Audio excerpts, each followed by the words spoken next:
Story of spiritual India के कार्यक्रम में आप सबका हार्दिक अभिनंदन है, स्वागत है। ये कार्यक्रम हम एक बार फिर नासिक की पवित्र एवं पावन धरती से करने जा रहे हैं और हर बार की तरह आज भी हम आपको एक संत, एक महापुरुष के दर्शन करवाने जा रहे हैं। उनके साथ हमारी चर्चा होगी अध्यात्म के बारे में, परमात्मा के बारे में, और हम जानने की चेष्टा करेंगे कैसे मानव कल्याण हो सकता है और कैसे भारत विश्व गुरु बन सकता है। मैं सबसे पहले कार्यक्रम को शुरू करने से पहले मैं महाराज श्री का स्वागत करना चाहता हूं। आप है अनंत श्री विभूषित, प्रातः सुमरणीय, प्रातः वंदनीय परमहंस स्वामी अड़गड़ानंद जी महाराज। महाराज श्री, आपका बहुत बहुत स्वागत है कार्यक्रम में। महाराज श्री, कार्यक्रम को शुरू करने से पहले मन में एक प्रश्न आ रहा है, मानव धर्म है क्या? मानव धर्म ही नहीं है। मानव का कर्तव्य है संस्कृति के नियमों का पालन करना और जिससे सामाजिक व्यवस्था सही रहती है, और केवल सुख सफलता पूर्वक जी खा लेने से कल्याण संभव नहीं। इसलिए धर्माचरण और एक ईश्वर को धारण करने का नाम धर्म है। और गीता के अनुसार एक परमात्मा ही शाश्वत सत्य है। विधाता और उत्पन्न सृष्टि नश्वर है, जिसका कोई अस्तित्व नहीं है। उस अस्तित्व का उपासक आस्तिक कहलाता है। भजन एक परमात्मा का करना चाहिए, उसमें कोई अड़चन नहीं है। केवल श्रद्धा समर्पण के साथ उस प्रभु को पुकारे, उस नाम का जाप करो। हर परिस्थिति में चलते फिरते उठते बैठते नाम जपने के लिए कोई जगह पवित्र नहीं होती। सुबह शाम बैठकर आधा घंटा समय अवश्य दिया करो। परमात्मा की प्राप्ति के लिए गृहस्थ को, जीवन जीने वालों को कौन सा मार्ग अपनाना चाहिए? भगवत पथ में गृहस्थ विरक्त की दरार होती ही नहीं। भगवान कहते हैं, अनित्यम असुखम लोकमिमं प्राप्य भजस्वमाम। सुख रहित क्षण भंगुर किंतु दुर्लभ मानव तन को पाकर मेरा भजन कर। भजन का अधिकार उन सबको है जिनको मानव तन उपलब्ध है। ये गृहस्थ विरक्त की कोई दरार नहीं है। लोग थोड़ा वहम पैदा कर लिया है लोगों ने कि हम तो बहुत पापी हैं अथवा वो पापी है। भगवान कहते हैं, अर्जुन तो सृष्टि के संपूर्ण पापियों से अधिक पाप करने वाला है, तब भी गीतोक्त ज्ञान रूपी नौका द्वारा निसंदेह पार हो जाएगा। और कोई ऐसा पाप नहीं। गीतोक्त चिंतन, मनन, और जहाँ मनन किया तो फिर साधन समझ में आने लगेगा, थोड़ा अभ्यास जहाँ चला सब पाप धुलने लगेंगे। भगवान कहते हैं, मैं सब में सम हूँ। समोहम सर्वभूतेषु, मैं प्राणी मात्र में सम हूँ। न मेरा कोई शत्रु है न मित्र है, किंतु अनन्य भाव से जो मुझे बसता है, मैं उसमें हूँ, वो मुझ में है। बस यही एक मेरा रिश्ता है। मुझे भजने के लिए अपि चेतसु दुराचारो भजते माम अनन्य भाग, साधु रेव से मंतव्य समझ विवस्तो ही से। अत्यंत दुराचारी भी अनन्य भाव से मुझे भजता है, वो साधु मानने योग्य है। क्यों? कि यथार्थ निश्चय से लग गया है। यथार्थ में जो सत्य है, जो तत्व है, उसका निश्चय वह स्थिर हो गया है। किन्हीं अंशों में उस सत्य को उसने साधा है, इसलिए साधु मानने योग्य है। शीघ्रं भवति धर्मात्मा, वो शीघ्र धर्मात्मा हो जाता है, सदा रहने वाली शाश्वत शांति प्राप्त कर लेता है। अर्जुन मेरा भक्त कभी नष्ट नहीं होता है। तो धर्मात्मा वो नहीं कि 3 टाइम स्नान करता है अथवा धर्म के नाम पर कुछ टोना टोटका कर रहा है।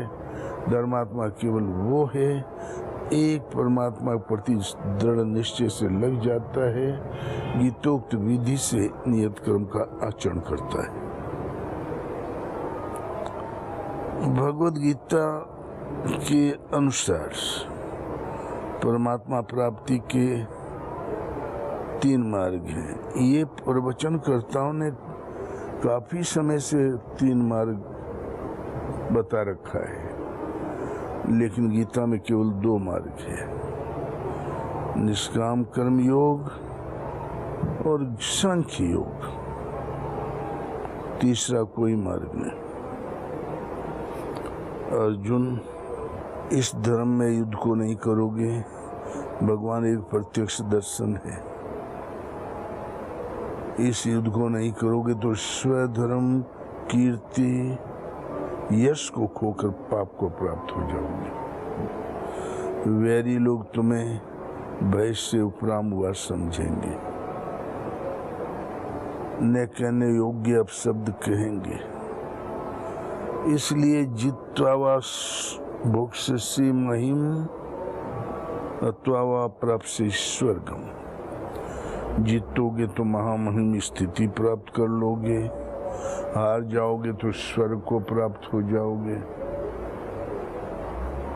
जीत में सर्वस्व, हार में भी देवत्व, दोनों हाथों में लड्डू। इस प्रकार लाभ हानि को समान समझकर युद्ध कर। ये बुद्धि तेरे लिए ज्ञान योग के विषय में कही गई। कौन सी? कि युद्ध कर। ज्ञान योग का मतलब ये नहीं कि हाथ में हाथ धर के बैठ जाओ। जीतोगे महामहिम स्थिति, हारोगे तब भी देवत्व। इसी को निष्काम कर्म योग के विषय में सुन कि जिससे युक्त हुआ तो संसार बंधन से भली प्रकार मुक्त, कर्म बंधन से भली प्रकार मुक्त हो जाएगा। तो निष्काम कर्म योग में एक फल की कर्म बंधन से मुक्त हो जाएगा। अगले ही श्लोक में कहते हैं नेहा भी कर्म नाशोस्ति प्रत्यवायो ने विद्यते स्वल्पम अपश्य धर्म से त्रायते में तो बयात।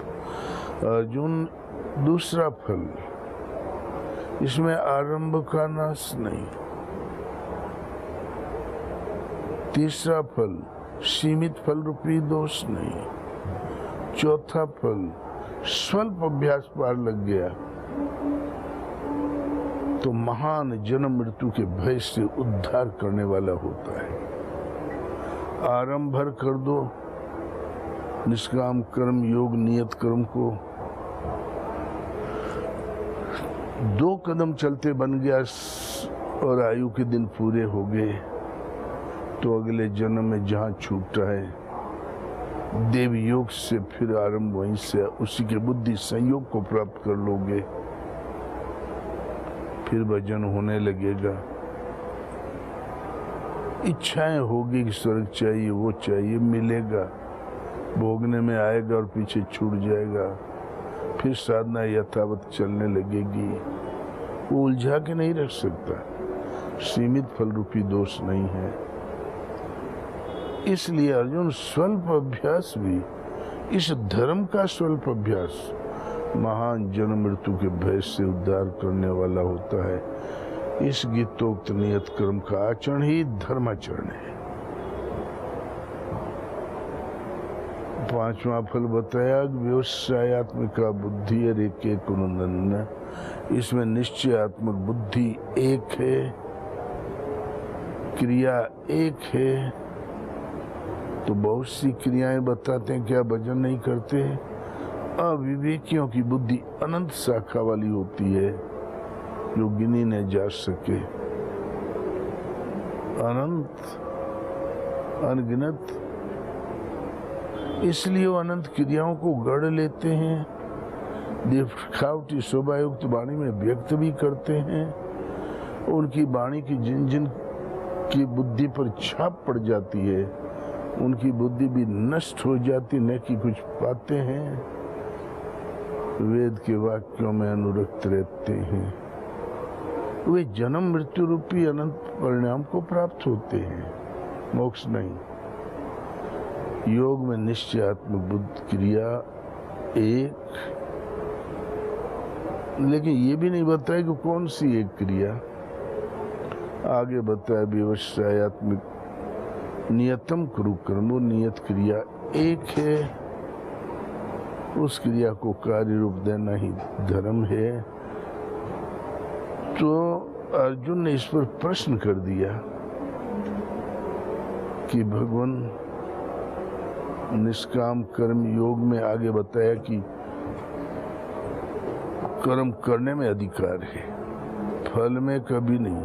फल की वासना वाला न हो, करने में श्रद्धा भी न हो, तल्लीन होके कर्म में प्रवृत्त भर रहो, मिलना जुलना कुछ नहीं, मजनू बन के लगा भर रहो। और ज्ञान मार्ग सांख्य योग एक ही है। जीतोगे तो महामय में स्थिति, हारने में देवत्व, लाभ में सर्वोपरि लाभ, हार में देवत्व लाभ। अर्जुन को ज्ञान मार्ग सरल प्रतीत हुआ, प्राप्ति वाला लगा। अध्याय 3 में उसने प्रश्न कर दिया, बोले भगवान निष्काम कर्म योग की अपेक्षा ज्ञान आपको श्रेष्ठ मान्य है, तो मुझे भयंकर कर्मों में क्यों उलझाते हैं, क्यों फंसाते हैं? एक बात को निश्चय करके कहिए जिससे मैं परम श्रेय को प्राप्त हो जाऊं। मिले हुए से वचनों से मेरी बुद्धि को भ्रमित सी करते हैं। भगवान ने कहा, हाँ अर्जुन, इसमिन् लोके द्विविधा निष्ठा पुरा प्रोक्ता मया नघ, ज्ञान योगेन सांख्यानाम कर्म योगेन योगिनाम। इस संसार में 2 प्रकार की निष्ठा अभी अभी मेरे द्वारा कही गई। ज्ञानियों की ज्ञान योग से, द्विविधा निष्ठा पूरा प्रोक्तम सांख्यानाम। लेकिन किसी भी मार्ग के अनुसार कर्म को त्यागने का विधान नहीं है, कर्म तो करना ही पड़ेगा। न तो ऐसा ही है कि क्रिया न आरंभ करने से कोई निष्कर्मी हो जाए, कर्म आरंभ ही न करो, न ऐसा ही है कि आरंभ की हुई क्रिया को त्याग दो। मैं तो निष्कर्मी माने अकर्मण्य है। ये अच्छा लगे वो, चाहे वो कर्म तो करना ही पड़ेगा। इतने पर भी हट से इंद्रियों को रोककर मन से विषयों का चिंतन करता रहते हैं, वो दंभाचारी है, पाखंडी है, न कि ज्ञान मार्गी सांख्य योगी। तो 2 ही निष्ठा बताई गई है। अपना बलाबल का निर्णय लेके जो क्रिया में प्रवृत्त होता है वो ज्ञान मार्गी सांख्य योगी है। भगवान पर निर्भर होकर जो कर्म में लगता है वो कर्म योगी है, भक्ति मार्गी है। दोनों नाम एक ही है। कर्म कोई ऐसी वस्तु है, किम कर्मेति कव्योप्यत्र मोहिता, तत्ते कर्म प्रवक्ष्यामि यज्ञात्वा मोक्ष से शुभात्। कर्म क्या है, अकर्म क्या है, बड़े बड़े विवेकी लोग मोहित रहते हैं। वो कर्म का रहस्य तुझे भली प्रकार कहूँगा, जिसे जानकर तू संसार बंधन से भली प्रकार छूट जाएगा, मुक्त हो जाएगा। कर्म कोई ऐसी धारा है जो संसार बंधन से मोक्ष दिलाती है, छुटकारा दिलाती है। वो कर्म है क्या कि बोल नियतम कुरु कर्म तुम, शास्त्र विधि से नियत किए हुए कर्म को कर। यदि कर्म नहीं करोगे तुम्हारी शरीर यात्रा भी सिद्ध नहीं होगी। शरीर यात्रा माने शरीर निर्वाह नहीं, ये शरीर छूटा दूसरा शरीर रिजर्व, वो छूटा तो अगला शरीर फिर मिलेगा। ये शरीरों का जो सिलसिला लगा है, ये यात्रा पूर्ण हो जाए, आगे शरीर न धारण करना पड़े, शरीर यात्रा पूर्ण, एक शरीर और लेना पड़ा तो एक पड़ाव तक की यात्रा बाकी। यदि एक संस्कार बाकी है तो एक जन्म लेना ही पड़ेगा। अंतिम संस्कार का मिट जाना और अग्रिम शरीर के निर्माण के कारण का मिट जाना एक साथ घटित होता है। और जहाँ अंतिम संस्कार ही मिट गया तो मन में उद्वेग कहाँ से पैदा होगा जब संस्कार है ही नहीं। अंतिम संस्कार का मिटना, मन का अचल स्थिर ठहर जाना, पुनर्शरीर निर्माण के कारण का मिटना, ये मन की निरोधावस्था है। इस निरोध के साथ ही वो जो प्रकृति जिस मन के धरातल पर प्रसारित होती थी वो धरातल खत्म हो गया तो ज्योतिर्मय परमात्मा प्रसारित हो जाता है, जिसकी प्राप्ति का नाम उसे जानकर उसी में स्थिति मिल जाती है। युद्ध पूर्ण हुआ। ये अंतःकरण की लड़ाई है। तो ये जो भक्ति और सांख्य, भक्ति और कर्मयोग एक है, सांख्य और ज्ञान मार्ग एक है, अलग अलग नहीं है। आप भक्ति में सोलियत रहती को भगवान पर निर्भर होकर चलता है, हानि लाभ की जिम्मेवारी भगवान देखें। और ये ज्ञान मार्गी सांख्य योगी हानि लाभ का निर्णय लेके चलता है। क्रिया एक ही है, अलग अलग कोई क्रिया नहीं है। आपने यथार्थ गीता लिखी, ये मानव कल्याण में कैसे लाभदायक होगा। यथार्थ गीता भारत में कोई शास्त्र वर्तमान में राष्ट्रीय स्तर पर तो इस टाइम नहीं है। सामाजिक व्यवस्था जो चल रही है, स्टेट पीरियड में समाज चलाने का शिकंजा, प्रत्येक स्टेट में 4 विभाग संसार भर में होते हैं। पहला सेवा विभाग, फिर उद्योग विभाग, फिर सुरक्षा और सामरिक विभाग, भीतर बाहर की सुरक्षा, फिर न्याय और नीति निर्धारण करना जो बगैर शिक्षा के नहीं हो सकता। इन 4 विभागों को गीतोपचार वर्ण जो साधना के कर्मोन्नत श्रेणियां थी वो इन 4 विभागों को दे दिया। और गीता घर में मत रखो, क्यों पढ़ लेगा तो समझ जाएगा कि नहीं नहीं ये तो साधना की लड़ी कड़ी है। तो दीर्घ काल तक ये भ्रांति बनी रह गई। गीता के आते ही भ्रांति टूट जाना चाहिए। और फिर इतना शिकंजा टाइट हो गया, शूद्र मंदिर में न जाए, शूद्र बासी खाए, शूद्र भगवान का नाम ले, और नमामि स्मिशन ओम तत्सदिति सुन ले तो जीभ काट दो। तो ये तो उल्टा सीधा जो दबाव पड़ा है 50% जनता पर, वो समाप्त हो जाएगा। एक पिता की संतान के रूप में आ जाएगी, खोया हुआ सम्मान पा जाएगा और जितनी कुरीतियाँ समाप्त हो जाएगी। वर्ल्ड में कहीं आरक्षण नहीं है, यहाँ पर आरक्षण चल रहा है। एक गीता की अर्धाली की चातुर्वर्ण माया सिस्टम गुण कर्म विभागशा, गुण कर्म विभागशा पढ़ा ही नहीं गया, खाली चातुर्वर्ण माया सिस्टम इतने का अर्थ बता के। तो भारत भेदभाव मुक्त हो जाएगा, भारत को पूरी सुविधा मिल जाएगी। धर्म एक परमात्मा को धारण करने का नाम धर्म है। नाना किसी रूप में भज सकते हो, ऐसा स्वल्प अभ्यास पार लग गया तो मोक्ष होना ही होना है। धर्म कभी बदलता ही नहीं, अपरिवर्तनशील है। भगवान कृष्ण कहते हैं पंचभूतों से निर्मित कोई पदार्थ उसका स्पर्श ही नहीं कर सकता। तो भला 2 घूंट पानी 2 गिलास चावल धर्म कैसे नष्ट हुआ? ये धर्म की व्याख्या खो चुका था आचार्य वर्ग और समाज। इनको एक धर्मशास्त्र दो, भेदभाव मुक्त जीवन मिल जाएगा, शांति का जीवन जीने लगेंगे, भाईचारा आ जाएगा, शादी विवाह और संस्कृतियां लौट आएंगी, तनाव खत्म हो जाएगा और फिर विश्व को धर्म दो। विश्व के पास भी धर्म की भयंकर मांग है। तो यथार्थ गीता के प्रसारित होते ही जितनी भ्रांतियां इनका निवारण हो जाएगा।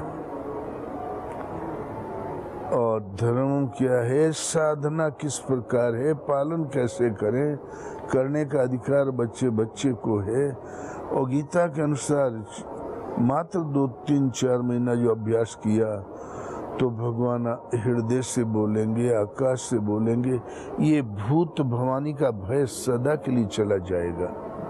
हिंदू धर्म के सामने आज कौन सी चुनौती है? जो भारत का समाज का सर्वोपरि तबका है,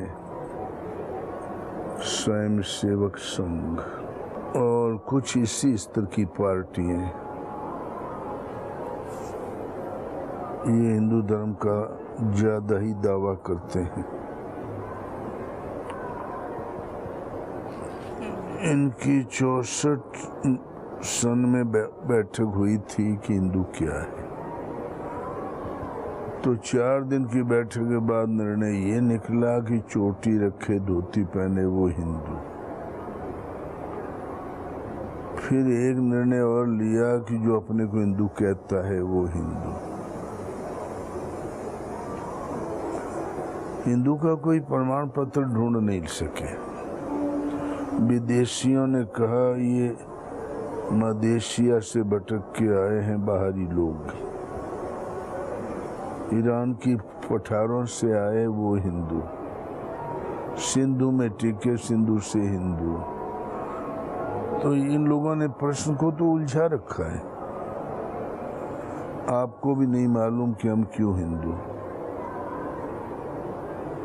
इसीलिए और सही पूछो तो हिंदू ही एक सही शब्द है। ईरान के पठार वाले तो कल आए, लेकिन हिंदू शब्द बहुत प्राचीन, हिंद महासागर, हिंदुस्तान और आसाम, सब जहाँ मुसलमान गए ही नहीं थे वहाँ भी हिंदू लिखने में आ रहा है। भारत वालों ने गालियां दी थी, तो इसलिए ये गीत शास्त्रोक्त शब्द है।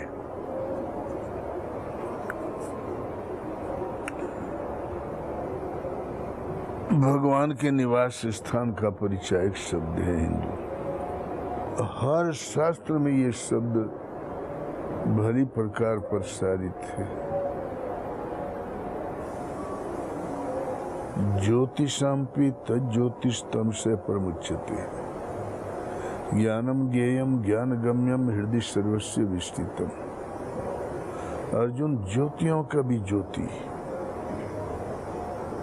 न तद्भाष्यते सूर्यो न शशांको, न सूर्य प्रकाशित कर सकता है न चंद्रमा न अग्नि ही। इससे आगे की एक अनंत सहज ज्योति,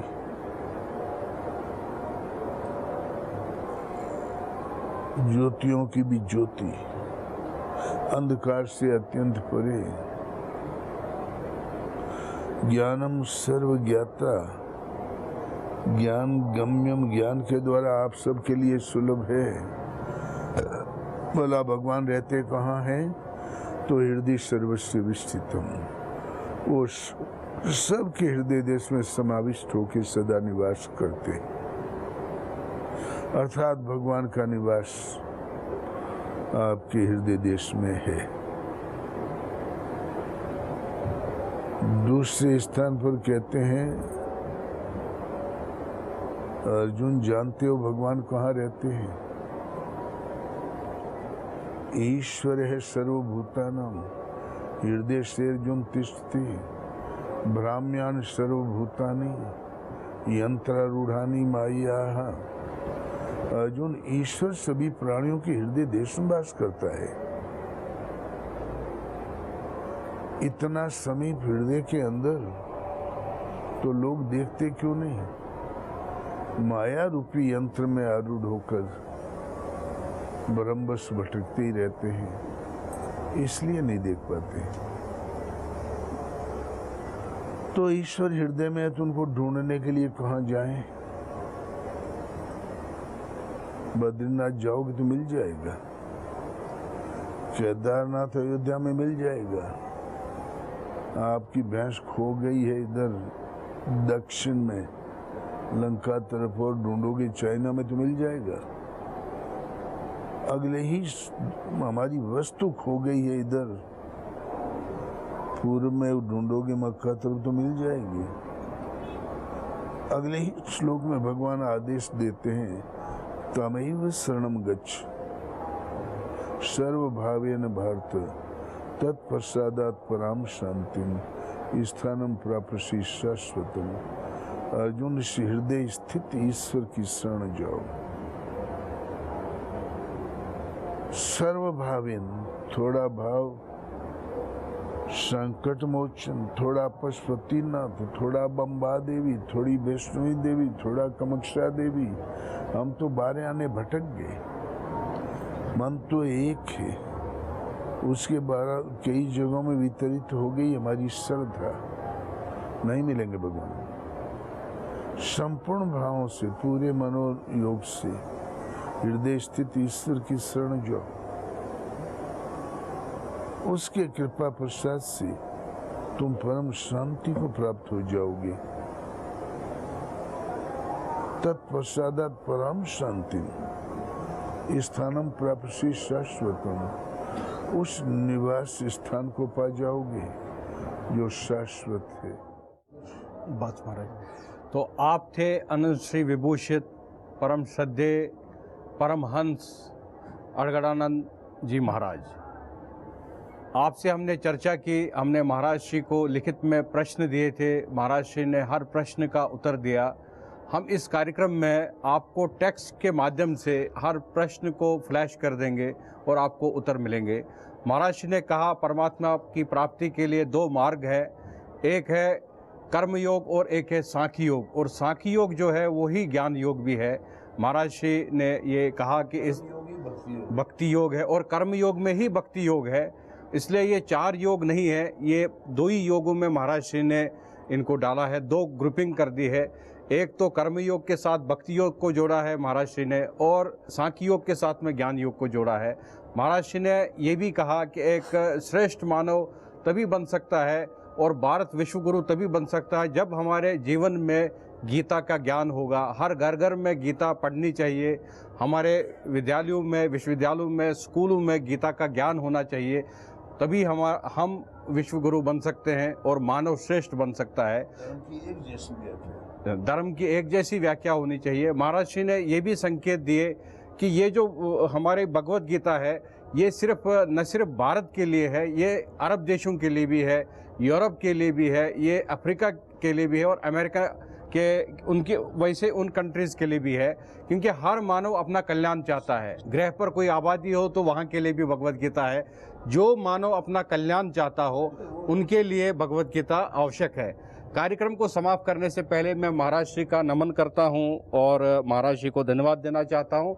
महाराज श्री का स्वास्थ्य भी अच्छा नहीं है, तब भी उन्होंने हमारे साथ में, महाराज श्री मैं आपको धन्यवाद देना चाहता हूँ और नमन करता हूँ, और आगे भी हमारे साथ ऐसे ही जुड़ते रहेंगे इसी आशा के साथ। आप सबको मैं नमस्कार और मेरा प्यार भरा नमस्कार। एक बार फिर आप सबको नमस्कार।